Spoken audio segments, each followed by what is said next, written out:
Hello friends, आज के video में हम लोग पढ़ने वाले हैं पदार्थ के बारे में।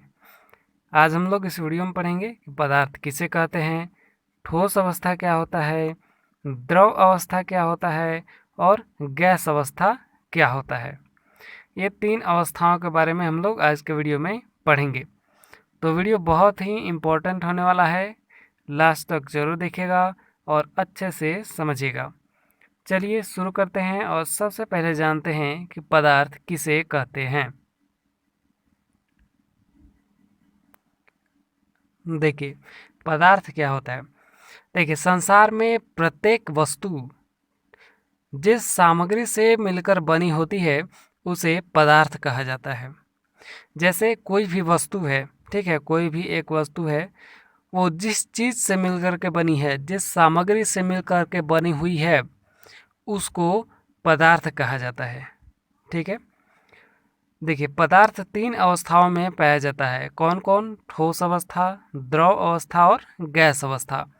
ये तीन अवस्थाओं में पदार्थ पाया जाता है। और चलिए एक एक करके जानते हैं हम लोग, ठोस अवस्था, द्रव अवस्था, गैस अवस्था किसे कहा जाता है। देखिए, ठोस अवस्था किसे कहेंगे?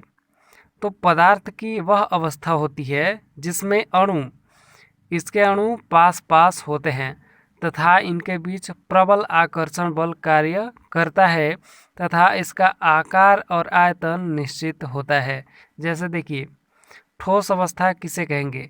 तो पदार्थ की ऐसी अवस्था जो कठोर होती है, ठीक है, या जिसमें कण, पदार्थ के कण, ठीक है, ये क्या है, कण से बना हुआ है ऐसे, ठीक है, छोटे छोटे कण से बना हुआ है इस तरह से।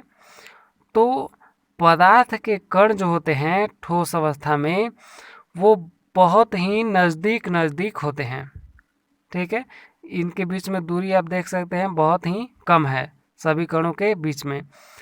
तो पदार्थ के जो कण होते हैं ठोस अवस्था में, वो पास पास होते हैं और इनके बीच, दो कणों के बीच, ठीक है, प्रत्येक कणों के बीच प्रबल आकर्षण बल काम करता है। मतलब बहुत ही ज़्यादा आकर्षण बल कार्य करता है, इसलिए ये एकदम कठोरता से आपस में सटे हुए रहते हैं, जिस कारण इसका आकार और आयतन जो है निश्चित रहता है। अब चलिए, ठोस के अणुओं की जो गतिज ऊर्जा होती है वो निम्न होती है।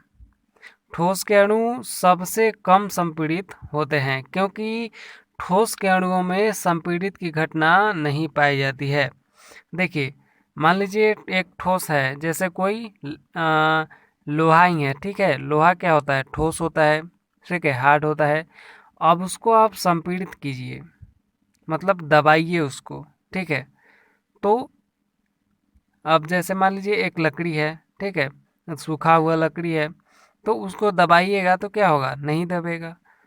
अब कोई और ठोस चीज़ है, उसको दबाइएगा तो नहीं दबेगा, ठीक है। तो ठोस चीज़ें नहीं दबती हैं, तो इसीलिए कहा जाता है कि ठोस के अणुओं में या ठोस में संपीड़न नहीं पाया जाता है। संपीड़न का मतलब होता है दबाना, ठीक है, दबना। तो अगर कोई चीज़ दबता है तो वो संपीड़न होता है, ठीक है, और कोई नहीं दबता है तो कहेंगे कि संपीड़न नहीं हो रहा है। देखिए, ठोस अवस्था के बारे में जान गए, अब द्रव अवस्था के बारे में जानते हैं। ये देखिए, ठोस अवस्था के जो अणु होते हैं, वो कण होते हैं, वो काफ़ी पास पास होते हैं, ठीक है।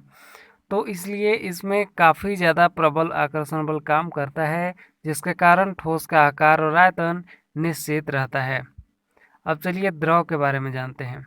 देखिए, द्रव के अणु के मध्य कुछ अधिक स्थान होता है, इनका आकार निश्चित होता है लेकिन आयतन निश्चित नहीं होता है। देखिए, ये उल्टा हो गया है, यहाँ पर माफ़ कीजिएगा, ये थोड़ा सा उल्टा हो गया है।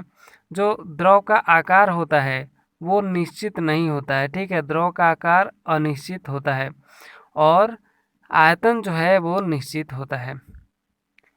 द्रव के अणुओं के मध्य कम आकर्षण बल कार्य करता है और द्रव के अणु की गतिज ऊर्जा अधिक होती है और द्रव के अणु को कुछ हद तक संपीड़ित किया जा सकता है। जैसे देखिए कोई द्रव है, ठीक है, मान लीजिए पानी है। पानी का आकार जो है, द्रव का आकार जो है वो निश्चित नहीं होता है। आप उसको एक थाली में रख देंगे इस तरह से, तो थाली का शेप ले लेगा, ऐसे भर जाएगा। और जो है ग्लास में रख देंगे तो ग्लास में कुछ इस तरह से भर जाएगा। अगर आप कुछ और जो है चीज़ में रख देते हैं, कोई और जो है बर्तन में रखते हैं, तो उसी का आकार ले लेगा। तो इसलिए द्रव का आकार निश्चित नहीं होता है। हाँ, इसका आयतन जो है वो निश्चित होता है। जैसे आप गिलास के पानी को जो है थाली में डालेंगे तब भी उसका आयतन उतना ही रहेगा, बस आकार बदलता है। तो यहाँ पर आप देख सकते हैं कि द्रव के अणुओं के बीच में जो है थोड़ा सा ज़्यादा जगह पाया जाता है, जैसे ठोस वाले में बहुत ही कम जगह पाया जाता है या जगह ही नहीं पाया जाता है।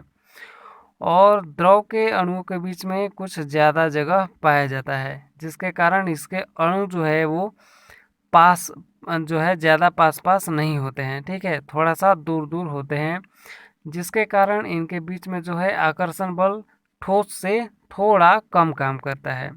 इसलिए ये क्या होते हैं, संपीड़ित हो जाते हैं। ठीक है, इसलिए ये संपीड़ित हो जाते हैं। संपीड़ित का मतलब कि ये दब जाते हैं। ठीक है, अब चलिए गैस के बारे में जानते हैं। देखिए गैस अवस्था, गैस के अणु काफ़ी दूर दूर होते हैं। इनमें लगने वाला आकर्षण बल शून्य होता है।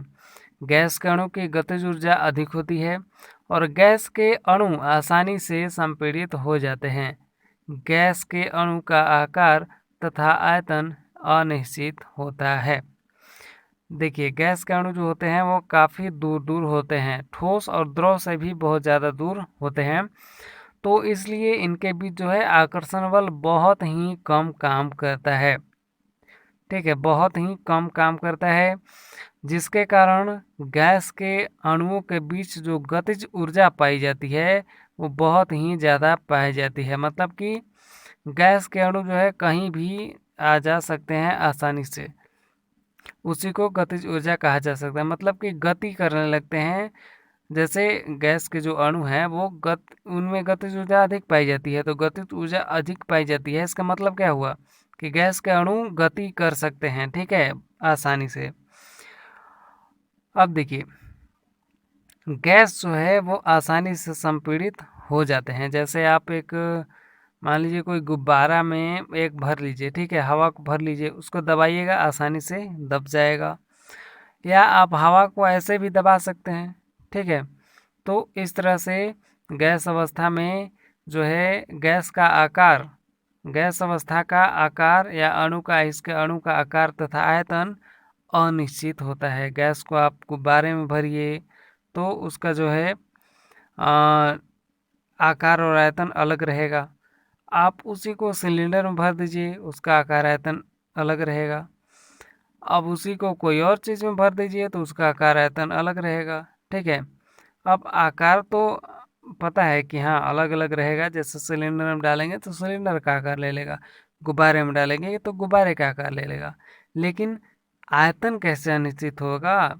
देखिए आप मान लीजिए एक गुब्बारे में भरे हैं, ठीक है, एक छोटे से गुब्बारे में गैस भरे हुए हैं, ठीक है, हवा भरे हुए हैं, कुछ इस तरह से बंद है गुब्बारा।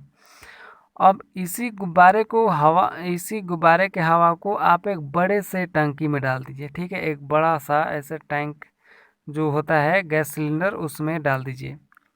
अब देखिए यहाँ पर जो हवा भरा हुआ था गुब्बारा में, उसका जो आयतन है वो बहुत ज़्यादा होगा, क्योंकि उसमें प्रेशर से भरा हुआ है, ठीक है, उसके अणु थोड़े पास पास हैं, तो इसका आयतन थोड़ा सा इसका आयतन जो है थोड़ा ज़्यादा होगा, ठीक है। और इसी को आप बड़ा सिलेंडर में डालेंगे तो इसका जो है ज़्यादा जगह होगा, इसके गैस के अणुओं को भी ज़्यादा जगह होगा, क्योंकि गैस कम है और सिलेंडर का आकार बड़ा है, तो इसलिए इसका आयतन जो है वो इसमें कम होगा। इसमें आयतन उसका ज़्यादा हो जाएगा, ठीक है, सिलेंडर वाले में उसका आयतन ज़्यादा होगा। मतलब जितना ज़्यादा जगह घेरेगा उसी को आयतन कहा जाता है। तो देखिए सिलेंडर में ज़्यादा जगह घेरेगा तो ज़्यादा आयतन हो गया, यहाँ पर आयतन कम होगा, ठीक है, और डेंसिटी ज़्यादा होगा, यहाँ पर घनत्व कम होगा सिलेंडर में और जो है आयतन ज़्यादा होगा। तो इस तरह से आप समझ सकते हैं। गैस अवस्था में गैस के अणु पास नहीं होते हैं, ठीक है, काफ़ी दूर होते हैं और इनके बीच आकर्षण बल बहुत कम कार्य करता है। तो आई होप कि आप यहाँ तक अच्छे से समझ गए होंगे। उम्मीद करता हूँ वीडियो अच्छा लगा होगा। मिलते हैं अगले वीडियो में नए टॉपिक के साथ। तब तक के लिए धन्यवाद।